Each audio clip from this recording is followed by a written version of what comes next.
Everyone, education classes में आप सबका बहुत बहुत स्वागत है। दोस्तों, अगर आपको मेरी वीडियोज अच्छी लगती हैं, आप लोगों के लिए हेल्पफुल है, तो इन्हें लाइक कीजिए, अपने दोस्तों के साथ शेयर कीजिए।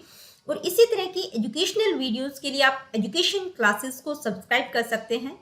और जैसा कि आप सभी जानते हैं, हमने पर्सनैलिटी, थ्योरीज ऑफ पर्सनैलिटी और असेसमेंट का जो टॉपिक अभी जस्ट कंप्लीट किया है, उससे रिलेटेड एमसीक्यूज हम डिस्कस कर रहे हैं। तो उसी सीरीज का आज हम पार्ट 3 डिस्कस करें। So let's get started. What is the first question? Let me see. What is the part of the personality that compels people to act in perfect accordance with moral ideals? देखिए, personality का कौन सा part है जो लोगों को moral ideals के according रहने के लिए कंपेल करता है। तो देखिए, यहाँ बात हो रही है साइको एनालिटिक थ्योरी की, जिसमें फ्रॉइड के द्वारा ईड, ईगो और सुपर ईगो की बात की गई है। और ये ईड, ईगो, सुपर ईगो क्या होता है, उस थ्योरी में मैंने बिल्कुल डिटेल में एक्सप्लेन किया है। तो आप मेरे चैनल की प्लेलिस्ट पर जाकर इस थ्योरी को पहले डिटेल में देखिएगा, तभी आप लोगों को ये क्वेश्चंस बहुत अच्छे से क्लियर हो पाएंगे। तो देखिए, जो सुपर ईगो है वो मोरालिटी के प्रिंसिपल पर बेस्ड होता है। तो यहाँ हमारा ऑप्शन नंबर बी करेक्ट होगा, सुपर ईगो, क्योंकि जो मोरल आइडियल्स की बात है वो सुपर ईगो में की गई है। Now let me see what is the next question. Attributing one's own unacceptable thoughts और feelings to someone else is called what. देखिए, कई बार क्या होता है, जो हमारे अनएक्सेप्टेबल थॉट्स और फीलिंग्स होते हैं तो उनको हम किसी दूसरे पर थोप देते हैं। तो इस चीज को आप क्या कहेंगे? रिएक्शन, फॉर्मेशन, प्रोजेक्शन, डिस्प्लेसमेंट या सब्लिमेशन? तो देखिए, इसको कहेंगे प्रोजेक्शन, क्योंकि जब हमारी कोई इच्छाएं पूरी नहीं होती हैं तो हम उसका ब्लेम दूसरे पर डाल देते हैं। मान लीजिए एक बच्चा है, वो टीम में सिलेक्ट नहीं हुआ, तो रियलिटी में क्या है कि वो कॉन्फिडेंट नहीं है या उसमें कुछ इस तरह की एबिलिटीज नहीं है, लेकिन वो क्या कहता है कि मैं क्या कर सकता हूँ, टीम वालों ने मुझे लिया ही नहीं। तो क्या कर रहा है, वो प्रोजेक्ट कर रहा है, यानी कि दूसरों पर आरोपित कर रहा है अपने दोषों को। आगे बढ़ते हैं, आइए देखते हैं नेक्स्ट क्वेश्चन क्या है। Id, ego and super ego are related to. देखिए, ईड, ईगो और सुपर ईगो किसके पार्ट है? Personality, animal, nervous system, none of these. तो देखिए, हम सभी पढ़ रहे हैं पर्सनैलिटी के पार्ट हैं तीनों ही, ईड, ईगो और super ego. Psycho analysis was propounded bye. देखिए, साइको एनालिसिस जो अप्रोच है वो किसके द्वारा दिया गया है? क्लार्क हल, एन फ्रॉइड, एस फ्रॉइड या ए फ्रॉइड? तो देखिए, हम सभी जानते हैं सिगमंड फ्रॉइड के द्वारा दिया गया है। तो आपका ऑप्शन नंबर सी करेक्ट होगा। आगे बढ़ते हैं, आइए देखते हैं नेक्स्ट क्वेश्चन क्या है। Which theorists revise Sigmund Freud's stages of development, replacing Freud's psychosexual stages with psychosocial stages? देखिए, किस थ्योरिस्ट के द्वारा सिगमंड फ्रॉइड की जो डेवलपमेंट की स्टेजेस हैं। देखिए, सिगमंड फ्रॉइड ने साइकोसेक्सुअल स्टेजेस ऑफ डेवलपमेंट की एक थ्योरी दी है, जिसमें उन्होंने 5 स्टेजेस की बात की है। और इससे पिछली ही वीडियो में मैंने इन स्टेजेस की बात की थी, आप लोगों को एक क्वेश्चन में आया था तो वहां एक्सप्लेन किया था।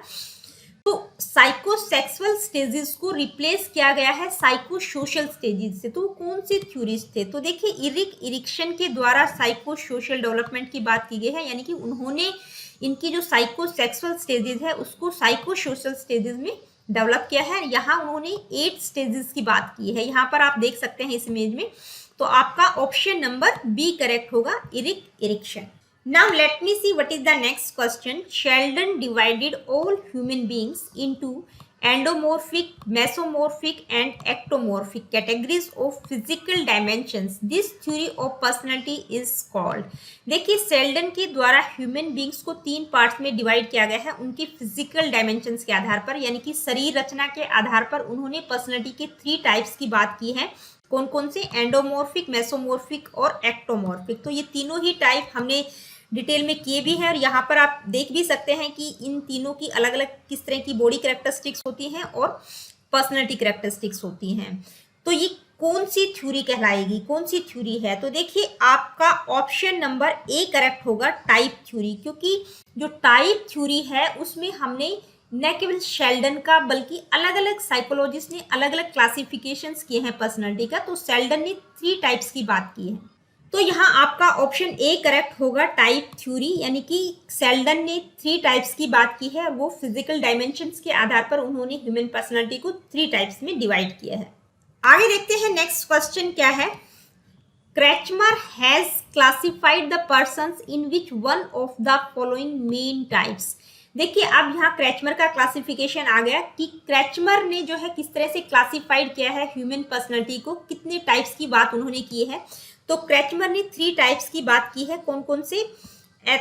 एस्थेनिक, एथलेटिक और पिकनिक, ये 3 टाइप्स की बात की है। तो यहाँ पर आप देख सकते हैं आपके तीनों ही ऑप्शन करेक्ट है। आपका ऑप्शन डी करेक्ट होगा, ऑल ऑफ द अबव। और देखिए आप अगर इन सबके क्लासिफिकेशंस, उनकी बॉडी कैरेक्टरिस्टिक्स किस तरह की होती है, पर्सनैलिटी कैरेक्टरिस्टिक्स क्या क्या होती है, तो ये अलग अलग क्लासिफिकेशन अलग अलग साइकोलॉजिस्ट के द्वारा किए गए हैं। और ये टाइप थ्योरी में हमने 5 या 6 क्लासिफिकेशंस डिस्कस किए थे। तो आप टाइप थ्योरी को जाके देखेंगे तो पूरा का पूरा टॉपिक आपको क्लियर हो जाएगा। क्रैचमर का भी, सेल्डन का भी, जुंग का भी, स्प्रिंजर का भी और हिपोक्रेट्स का भी। नेक्स्ट क्वेश्चन क्या है, आइए देखते हैं।